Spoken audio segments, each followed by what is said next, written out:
دیکھیں اس قسم کے اہتمام کو شریعت پسند نہیں کرتی ہے، کیونکہ سرما لگتے ہوئے آپ ویسے زندہ آدمی کے بھی لگائیں تو کبھی ادھر گھس جاتی ہے سلائی، کبھی ایسا لگ گئی تکلیف ہو جاتی ہے۔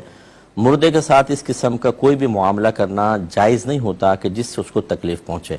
نہ سرما میت کو لگانا کوئی سنت مبارکہ ہے، نہ اس کا مطالبہ ہے، تو اس قسم کے کوئی معاملات نہ کیے جائیں، بلکہ کنگھا تک کرنے کو منع کیا ہے کہ اس کے بال ٹوٹیں گے، تکلیف ہوگی، اذیت ہوگی۔ سیدہ عائشہ صدیقہ رضی اللہ تعالی عنہا سے یہ مروی ہے چیز کہ میت کو کنگھا کرنے سے منع کیا گیا ہے، تو کچھ بھی نہ کریں، اس کو ویسے رکھیں۔ بعض لوگ لڑکی کو دلہن بنا دیتے ہیں، جو کنواری بچیاں ہوتی ہیں ان کو سرمے لگائیں گے، ان کو میک اپ بھی کر دیتے ہیں، اور بعض تو کہتے ہیں کہ لباس بھی ایسا کر کے دفنایا جاتا ہے ہماری کمیونٹی میں۔ خدا را ایسا نہ کریں۔ ایک تو پہلی حالات اتنے غلیظ چل رہے ہیں، آپ جانتے ہیں کہ کیا کیا معاملات ہو رہے ہیں، تو پھر بچوں کو ایسا سنوار کے بچی کو پھر وہ آپ قبر کے اندر رکھیں، تو شریعت کا ایسا کوئی مطالبہ نہیں ہے، نہ اس طریقے سے کرنا شرعاً کوئی جائز ہے۔